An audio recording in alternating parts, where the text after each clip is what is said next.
예, 안녕하십니까. 오늘 ESG 경영과 기업 리스크 관리를 강의할 IBM의 류종기 실장입니다. 예, 오늘 강의는 포스트 코로나 시대의 기업 비즈니스 환경 변화와 ESG 리스크 관리의 중요성, 그리고 ESG 리스크 관리를 위해서 필요한 5가지 단계가 있습니다. 리스크 관리 프레임워크의 5가지 단계를 중심으로 중소, 기업분들에게 도움이 될 수 있는 ESG 리스크 관리에 대해서 설명드리도록 하겠습니다. 예, 저희가 코로나를 얘기를 안 할 수가 없는데요. 지금 여전히 코로나에서 많은 어려움들이 있고 이제 극복하고 있는 단계입니다.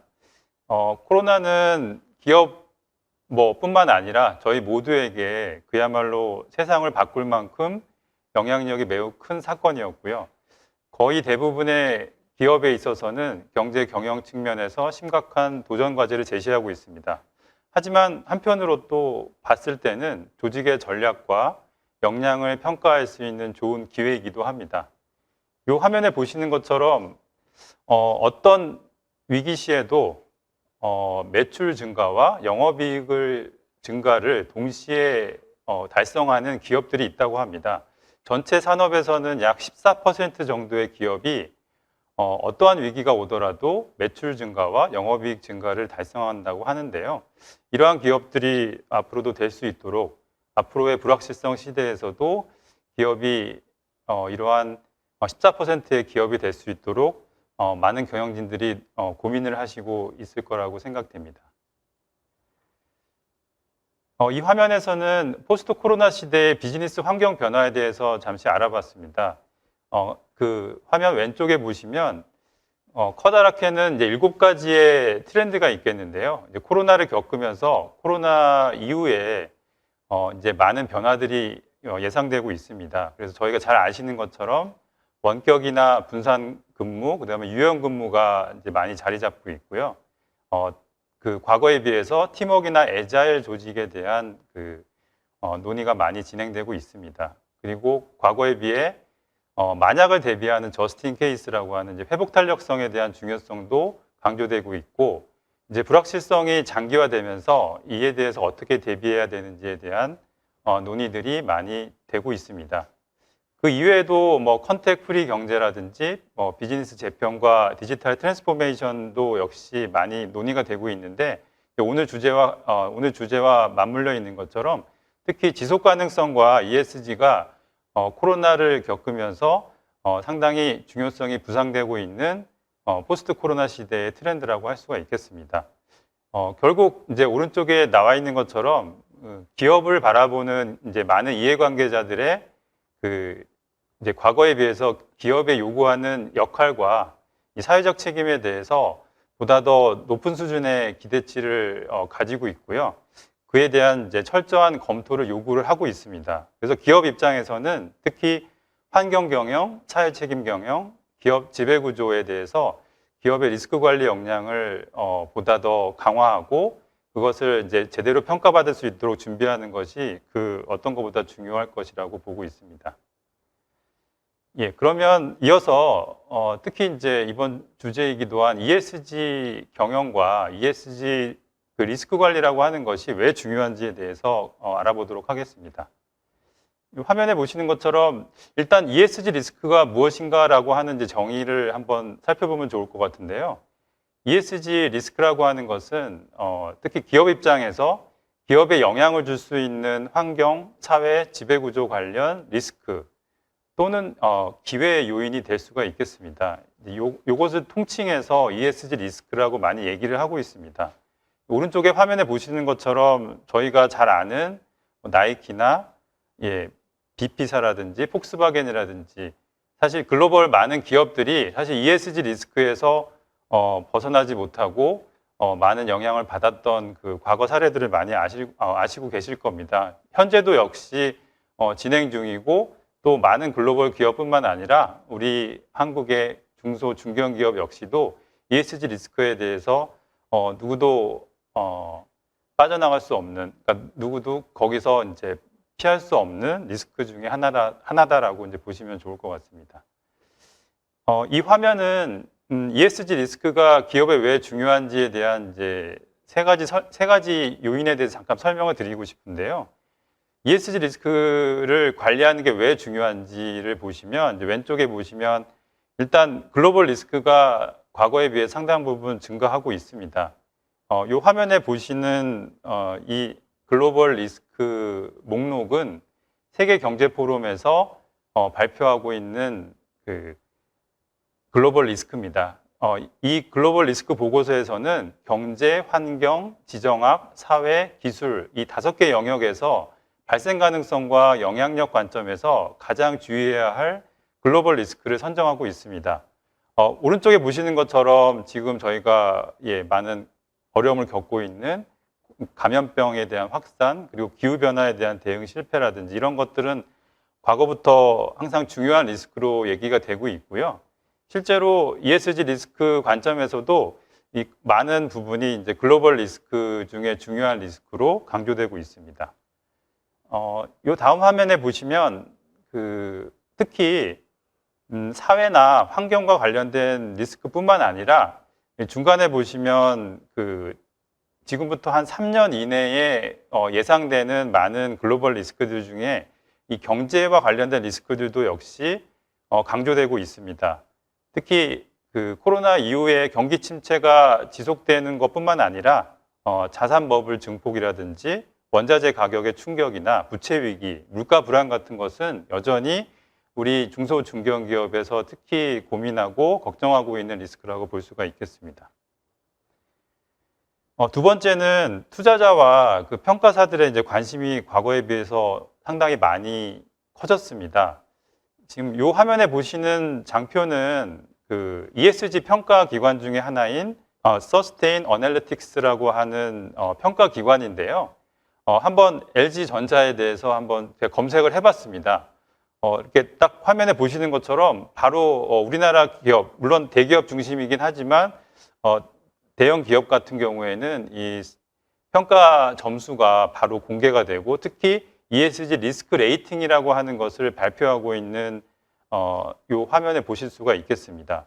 여기서 또 보시면 바로 보이시는 것이 이 동종 업계의 다른 경쟁 회사들과의 점수가 비교되는 부분도 있고, 또 해당 평가를 받는 기업의 가장 중요한 ESG 이슈가 무엇인지, 그리고 과거에 어떤 논란이 되고 있는 어떤 이벤트나 사건 사고가 어떤 게 있는지까지도 이 평가 점수와 더불어 같이 이 정보들이 공개가 되고 있습니다. 그만큼 글로벌 투자자들과 평가사들의 관심이 그 어느 때보다도 높아지고 있다는 것을 볼 수가 있겠습니다.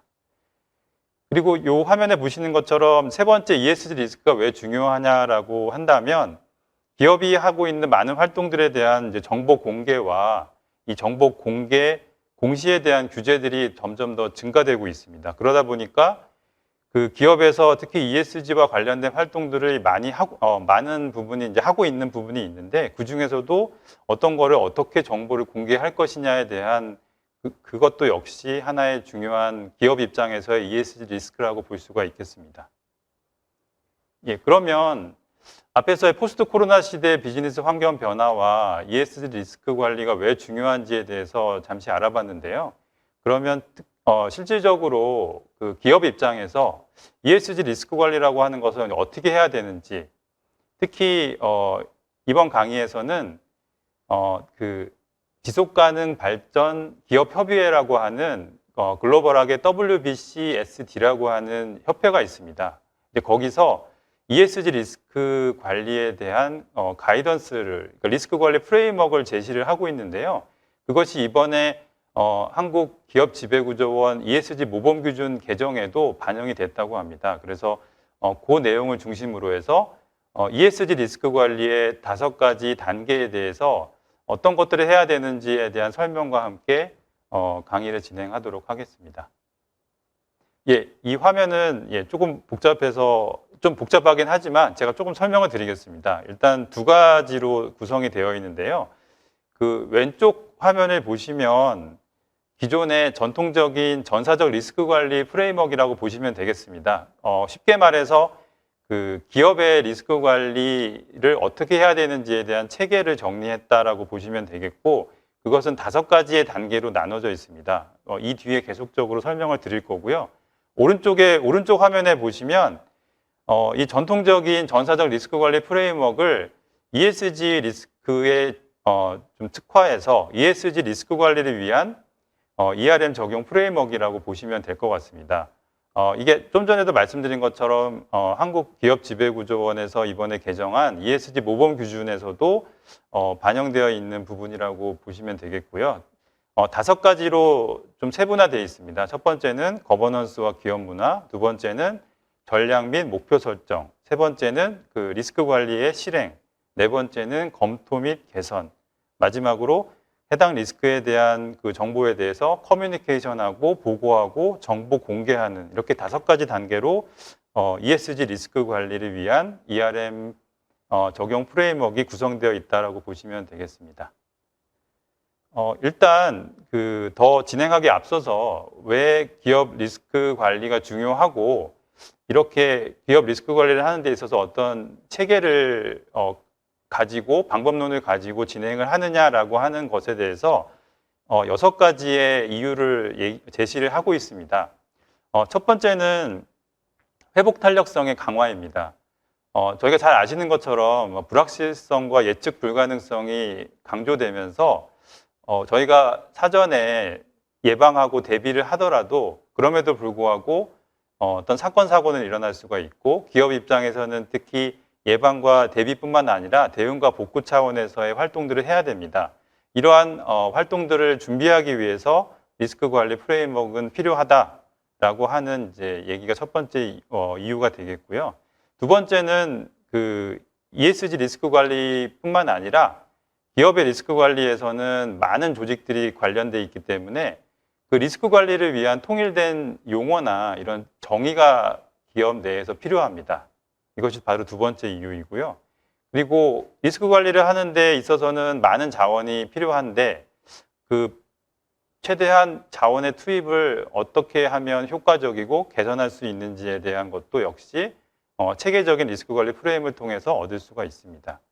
그리고 ESG, 뒤에도 계속 설명을 드리겠지만 ESG라고 하는 것이 리스크만 있는 것이 아니라 기업에는 긍정적인 영향을 가질 수 있는 기회 창출도 역시 기업은 모색할 수가 있습니다. 그래서 ESG와 관련된 기회 창출을 강화하기 위해서 리스크 관리 프레임워크를 통한 체계적인 대응이 필요합니다.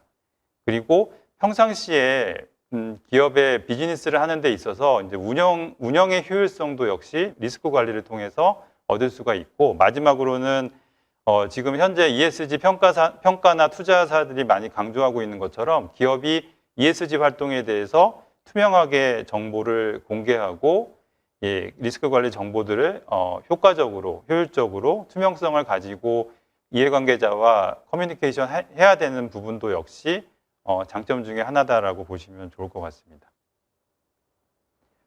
그러면 앞에서도 말씀을 드렸는데요. ESG 리스크를 기업이 어떤 범위와 어떤 대상으로 바라봐야 되느냐라고 하는 것은 앞에서도 이제 많은 말씀을 드렸기 때문에 더 강조는 하지 않겠습니다만, 중소 중견 기업들도 역시 ESG 리스크 관리를 준비하는 데 있어서 어떤 기준을 하나 정하시면 좋을 것 같습니다. 이 화면에 나와 있는 것은 그 모건 스탠리에서 ESG 평가를 하는데 사용하는 MSCI ESG 이슈와 테마입니다. 이것은 이제 그 3가지 필라와 그다음에 10가지 테마, 그리고 37가지의 세부 이슈로 나눠져 있고요. 그러니까 이것은 하나의 평가사가 제시하고 있는 ESG 리스크에 대한 어떤 범위 설정의 기준이라고 보시면 될 것 같습니다. 이것뿐만 아니라 다른 평가사 아니면은 한국기업지배구조원에서 제시하는 모범 기준이나 여러 가지 주변에 활용하실 수 있는 어떤 ESG 리스크를 관리를 하는 데 있어서 필요한 대상이나 범위는 많은 정보들을 찾으실 수가 있을 것 같습니다. 예, 그러면 이어서 앞에서 말씀드린 ESG 리스크 관리에 대한 그 5가지 단계 중에 첫 번째 단계라고 말씀드릴 수가 있겠습니다. ESG 리스크 관리의 거버넌스와 기업 문화라고 하는 부분입니다. 우하단에 있는 핵심 내용만 사실은 보시면 될 것 같은데요. 첫 번째, 그 ESG 리스크 관리의 거버넌스와 기업 문화의 첫 번째 단계는 이사회의 리스크 관리 감독입니다. 물론 중소 중견기업의 이사회를 운영하고 있지 않는 경우에는 경영진이라고 또 보시면 될 것 같습니다. 그리고 두 번째는 해당 리스크 관리를 하기 위해서 필요한 운영 체계를 수립하는 부분이고, 세 번째 세부 단계는 그 우리 기업 문화, 우리 조직 문화로 ESG를 인식하고 내재화하는 방안을 마련하는 것입니다.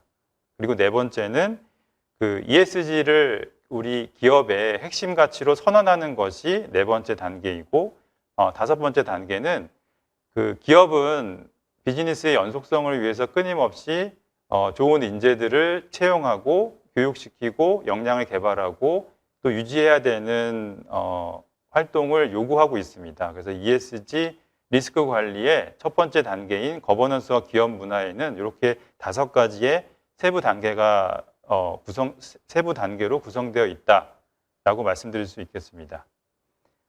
일단 그 거버넌스와 기업 문화를 준비하기 위해서는 이제 가장 먼저는 그 우리 기업 조직 내에 리스크 관리 그리고 지속 가능성 ESG 조직들을 어떻게 배치하고 어떻게 구성하는지에 대한 내용입니다. 이 화면에 보시는 것처럼 가장 위에는 이제 이사회가 있지만 중소 중견기업 같은 경우에는 바로 경영진 우리 사장님이나 최고 경영진을 먼저 말씀을 드려도 될 것 같습니다. 그리고 그 아래 주요 경영진들이 있고, 그리고 기업의 리스크 관리를 담당하는 조직이나 또는 담당자, 그리고 그거와 그러니까 같은 선상에 있는 조직으로 ESG 조직이나 지속 가능성을 담당하고 있는 담당자가로 배치할 수가 있겠습니다. 이런 식으로 우리 ESG 리스크 관리를 하기 위해서 우리 조직, 우리 기업에서는 어떻게 조직 구성을 가져가고 가버넌스를 가져가야 되는지를 정하면 되겠습니다. 그리고 두 번째로 이제 보셔야 되는 것이 그 ESG 리스크를 관리한다라고 했을 때 더 세부적으로 나아가기 전에 누가 어떤 부서가 무엇을 담당할 것인지, ESG 리스크 중에서도 어떤 리스크를 어떤 조직이 담당할 것인지를 정하는 것이 중요합니다. 그게 바로 리스크 운영 체계 수립의 첫 번째 단계라고 보시면 되겠습니다. 그리고 밑에 나와 있는 화면 그 표는 그 말씀드린 것처럼 ESG 경영을 하기 위해서는 기업은 비즈니스 연속성을 확보해야 되고 그것을 가능하게 하기 위해서는 끊임없이 좋은 인재들을 채용하고 교육하고 유지해야 됩니다. 그런 것을 하기 위해서 임직원들에 대한 어떤 교육과 역량 개발을 위해서 무엇을 할 것인지에 대한 고민을 하는 것도 역시 ESG 리스크 관리의 출발점이라고 보시면 되겠습니다. 그러면 이제 두 번째 단계로 이제 커다란 두 번째 단계입니다. ESG 리스크 관리의 전략 및 목표 설정인데요. 그 ESG 리스크 관리의 전략 및 목표 설정, 이 두 번째 단계에는 또 네 가지의 세부 단계가 있습니다. 그 우하단에 보시는 첫 번째는 ESG 리스크를 고려한 우리 비즈니스, 우리 사업의 현황 분석이고요. 두 번째는 우리 기업이, 우리 조직이 갖고 있는 리스크에 대한 선호도를 정의하는 겁니다. 그리고 그 다음에는 우리 기업이 대응 가능한 대체 전략, 만약 어떤 전략을 가지고 있는데 그것이 문제가 생겼을 경우에 다른 플랜 B를 갖고 있는지라고 하는 대체 전략에 대한 검토, 그리고 사업 목표에 대한 구체적인 설정, 이런 것들이 바로 전략 및 목표 설정과 관련된 세부 단계라고 보시면 되겠습니다. 이 화면에 보시는 것처럼 비즈니스를 하기 위해서는 6가지 자본이 필요하다고 합니다.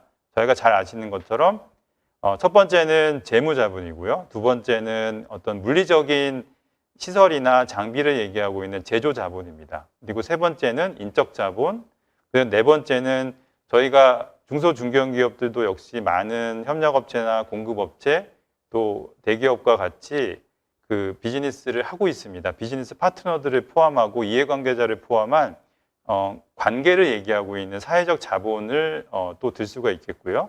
그리고 자연자원, 그 저희가 사용하는 원부자재와 같은 그런 자원을 뜻하는 자연 자본을 말하고 있습니다. 그리고 마지막으로는 우리 기업의 노하우를 얘기하고 있는 지적 자본.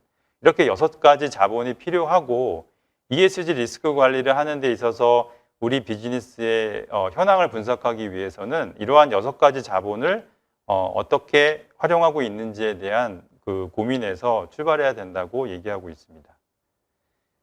예, 그리고 그 다음에 해야 될 것은 항상 모든 시스템이 마찬가지지만 그 모든 우리 비즈니스 시스템에 우리 기업의 운영에 있어서 인풋이라고 하는 투입 그리고 비즈니스 액티비티라고 하는 이제 처리나 프로세스를 얘기하는 거죠. 그리고 그 투입된 자원을 가지고 그 프로세스를 통해서 나오는 아웃풋, 그 산출물을 얘기하겠습니다. 그리고 그 산출물에 대한 피드백하는 이런 전체, 그러니까 우리 비즈니스를 하는 데 있어서 각각의 단계마다 우리 ESG와 관련된 어떤 위험이 어떤 게 있을 수 있는지, 그 ESG와 관련된 리스크에 대한 고민을 우리의 비즈니스의 각 단계마다 우리 각 절차와 프로세스마다 있을 수 있는 ESG 리스크가 무엇이 있는지를 고민하는 것이 바로 ESG 리스크 관리의 전략 및 목표 설정의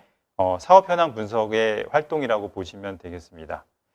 그걸 하기 위해서 또 경쟁 회사들과 우리 회사가 또 ESG 관련해서 ESG 활동과 관련해서 어떤 장점이 있고 또 어떤 약점이 있을 수 있는지 이 수합 분석도 역시 같이 하면 도움이 되겠습니다.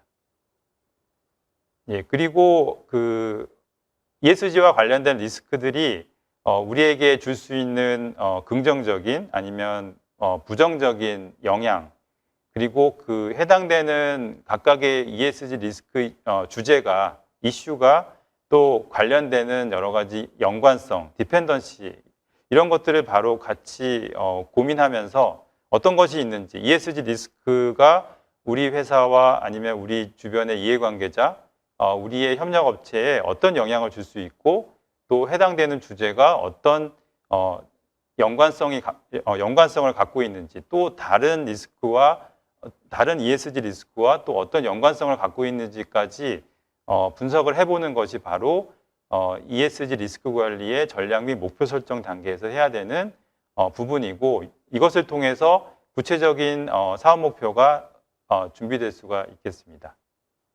그러면 앞에서 그 ESG 리스크 관리와 관련된 가버넌스와 기업 문화 그리고 전략 및 목표 설정이 이루어진 후에는 실제로 ESG 리스크 관리를 이제 실행해야 됩니다. 그러니까 실행을 하기 위해서는 어떤 단계들이 있는지에 대해서 같이 알아보겠습니다. 통상적인 리스크 관리와 크게 다르지는 않는데요.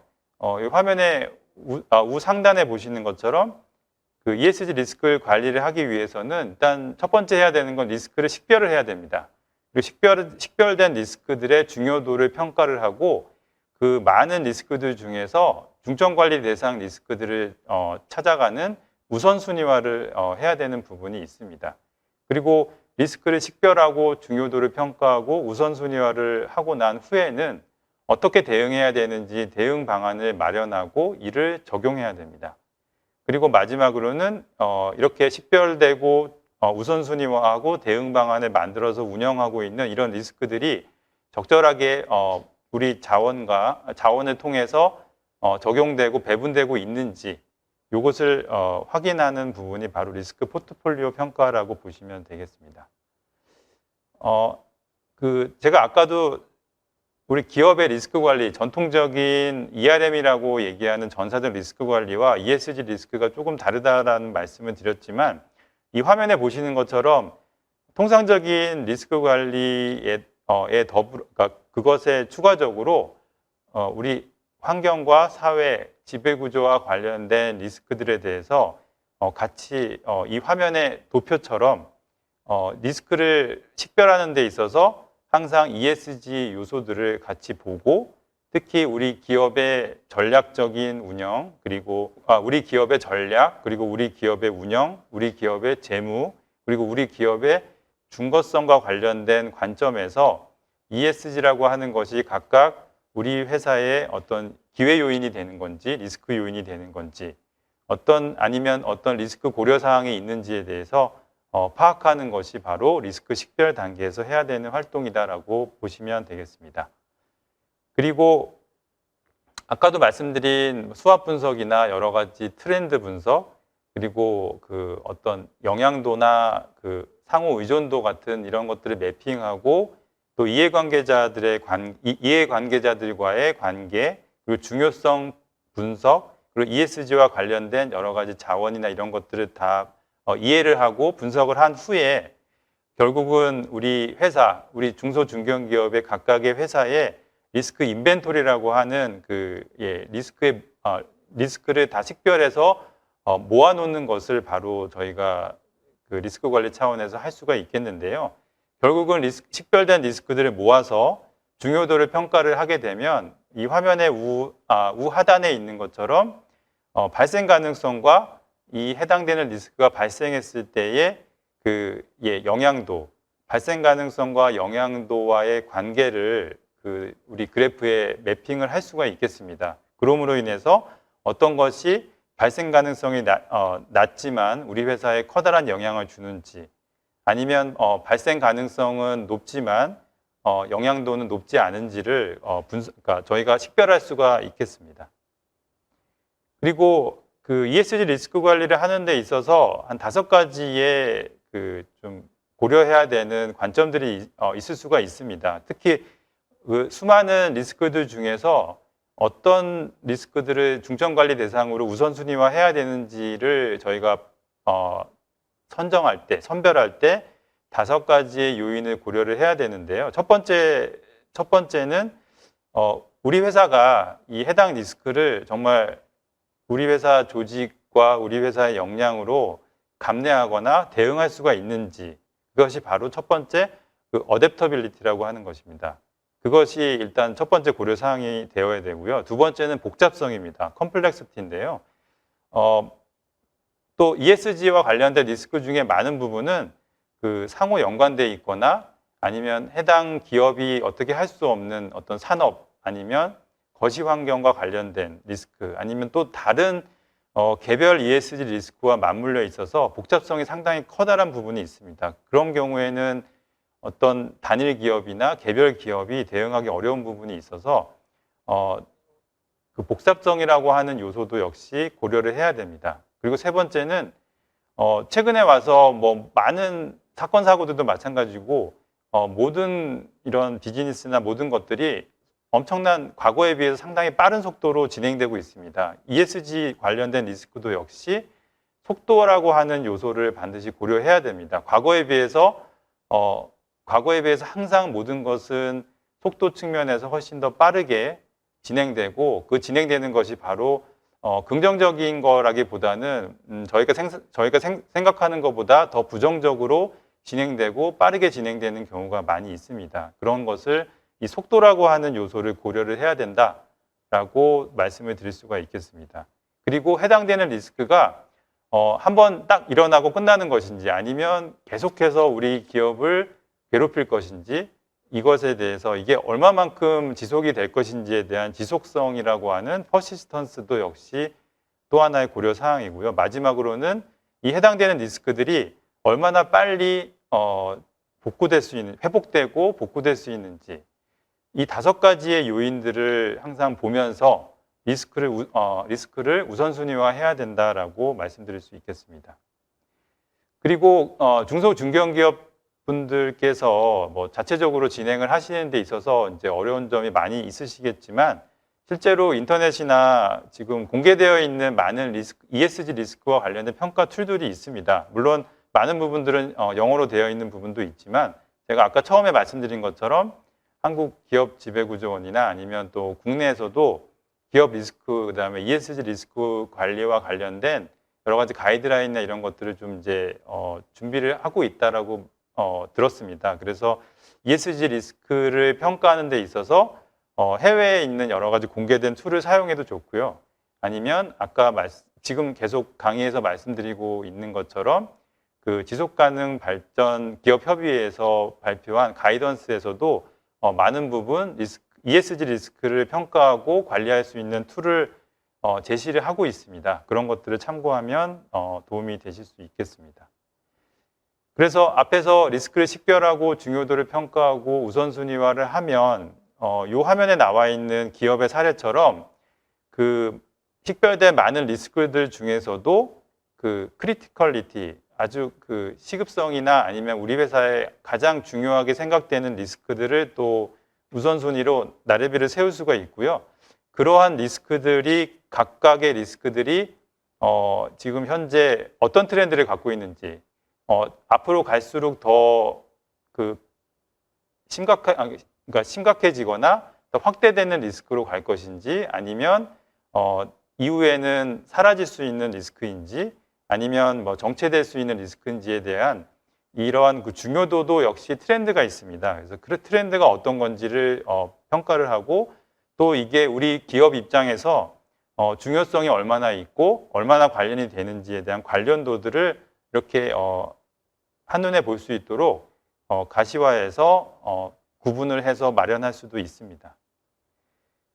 그리고 제일 마지막으로 해야 되는 것은 이제 우선순위화된 리스크들에 대해서 어떻게 대응해야 되는지, 그 리스크 담당자나 조직을 마련하면 되는 것인지, 아니면 어떤 자원을 확보해야 되는 것인지, 아니면 해당되는 리스크는 우리 회사가 전혀 감내하기 어려운 것이기 때문에 리스크를 전문 회사에 맡기거나 전가해야 되는지, 아니면 그 리스크는 너무 크기 때문에 우리가 해당되는 리스크와 관련된 비즈니스나 사업을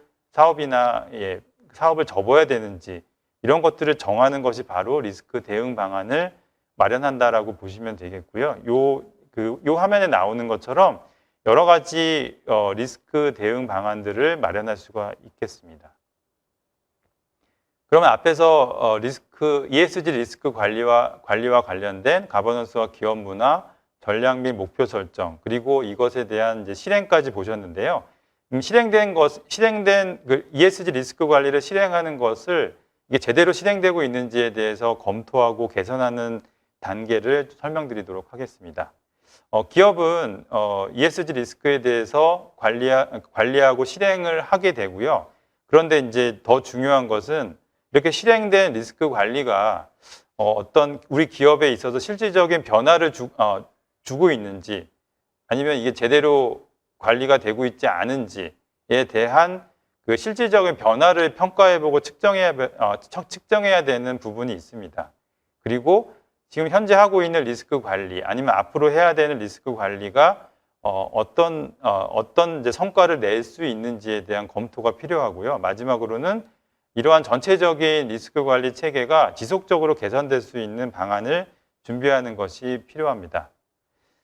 그래서 이 화면에 나와 있는 좌하단에 보시는 것처럼 이제 기업이 하고 있는 여러 가지 활동, 예를 들면 여러 가지 산업의 법규나 아니면 규제에 대해서 준수율이 시간의 흐름에 따라서 점점 준수율이 높아지고 있는지, 아니면 어떤 사고나 이런 사건 사고에 대한 발생률이 점점 떨어지고 있는지, 이런 어떤 추이를 보면서 현재 하고 있거나 앞으로 해야 되는 ESG와 관련된 리스크 관리가 적용되고 실행됐을 때 정말 실질적인 변화가 일어나고 있는지에 대한 측정하는 방법을 마련해야 되고, 실질적으로 측정을 통해서 지속적으로 개선할 수 있는 방안을 마련하고, 그런 체계를 마련하는 것이 바로 ESG 리스크 관리 중에 하나이고, ESG를 평가하는 기관이나 투자자들 역시 해당 기업이 이런 활동들을 하고 있는지,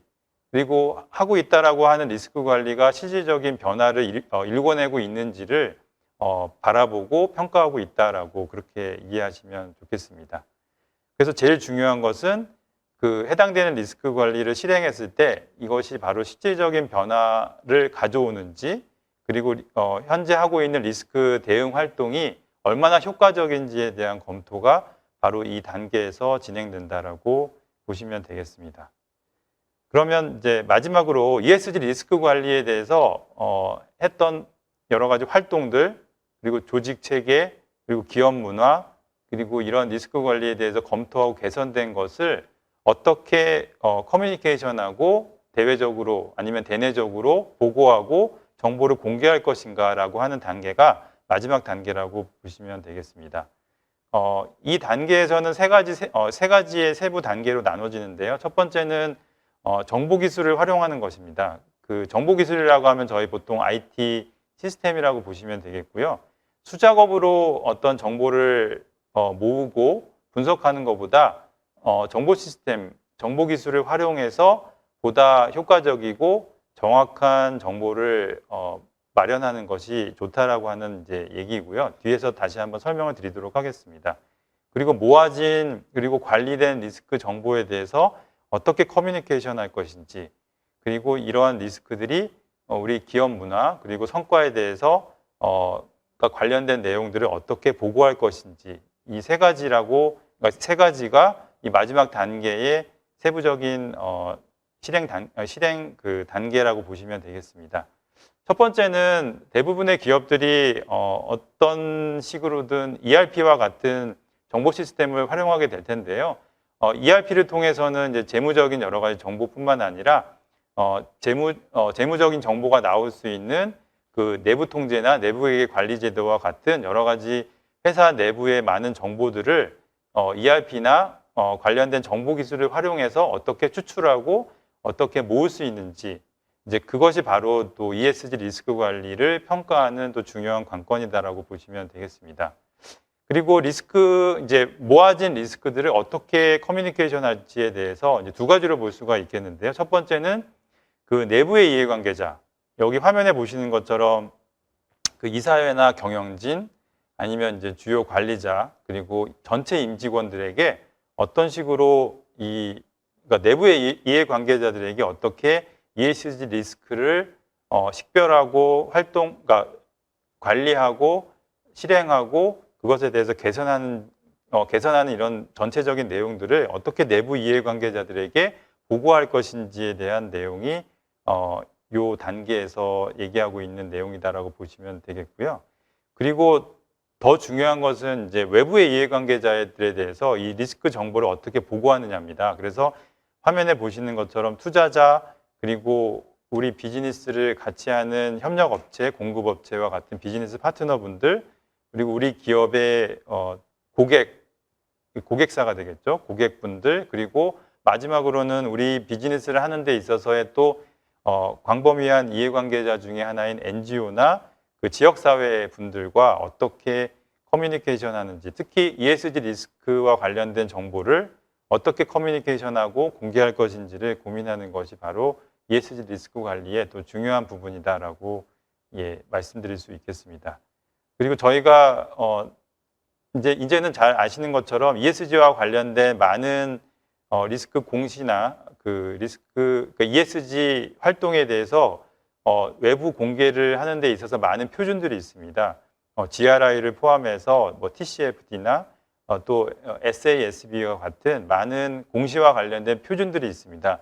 이런 표준들을 활용해서 어떻게 우리 기업의 ESG 리스크를, 그리고 그와 관련된 성과를 어떻게 보고할 것인지에 대해서 고민하는 것이 바로 마지막 단계라고 말씀드릴 수가 있겠습니다. 지금까지 우리 코로나로 많이 이제 중소 중견 기업들이 좀 어려움을 겪고 계시고 이제는 많이 극복을 하고 계십니다. 그래서 코로나 이후에 포스트 코로나 시대의 여러 가지 비즈니스 변화를 저희가 첫 번째 잠시 알아봤고요. 그리고 이번 강의의 주제인 ESG 리스크가 무엇이고 ESG 리스크가 왜 중요한지에 대해서 알아봤고, 그리고 마지막으로 ESG 리스크를 관리하기 위해서 그 지속가능 발전 기업 협의회라고 하는 WCBSD라고 하는 기업 협의회가 제시하고 있는 ESG 리스크 프레임워크에 대해서도 좀 상세적인 내용들을 좀 알아봤습니다. 그럼 마지막으로 이러한 리스크들을 이제 관리를 하게 되면 물론 지금 현재 중소중견 기업분들께서 이렇게 체계적으로 관리를 해오지는 못하셨을 것이지만, 그럼에도 불구하고 ESG와 관련된 리스크에 대해서는 고민하고 걱정하시고 앞으로 어떻게 해야 될지를 이제 모색하고 계실 겁니다. 그래서 이 화면에 마지막 장표인데요. 화면에 보시는 것처럼 그 ESG 리스크를 잘 준비하고 제대로 관리하고 있는 기업과 그렇지 못한 기업을 한번 비교를 해봤습니다. 저희가 코로나도 마찬가지였고 이제 앞으로 포스트 코로나 시대에는 이제 불확실성이 더 앞으로는 더 커질 것이고 우리 비즈니스 환경에서의 이 불확실성과 예측 불가능성은 과거보다 더 커질 것입니다. 그래서 평상시에 어떤 비즈니스뿐만 아니라 충격이 발생했을 때 이런 위기 시에 어떻게 대응하는지에 대한 것이 상당히 중요하고 ESG 리스크 관리를 잘하는 기업은 세 가지의 효과가 있습니다. 첫 번째는 충격을 받더라도 그 영향은 더 상당히 적을 것이고 그 ESG 리스크 관리를 잘 하지 못하는 기업에 비해서 잘하는 기업은 더 빠르게 회복을 할 것이고 그 회복되는 정도와 수준은 훨씬 더 ESG 리스크 관리를 잘하는 기업들은 더 커질 것입니다. 앞으로 우리 중소 중견기업 분들께서 우리 경영진들께서 ESG 리스크 관리를 이제 고민하실 때 이러한 여러 가지 ESG 리스크 관리를 잘했을 때 장점과 또 ESG 리스크 관리가 왜 필요한지에 대한 것을 다시 한번 생각해 보시면서 앞으로의 그 비즈니스 운영을 하는 데 있어서 도움이 되셨으면 좋겠습니다. 예, 이상 강의를 마치도록 하겠습니다. 감사합니다.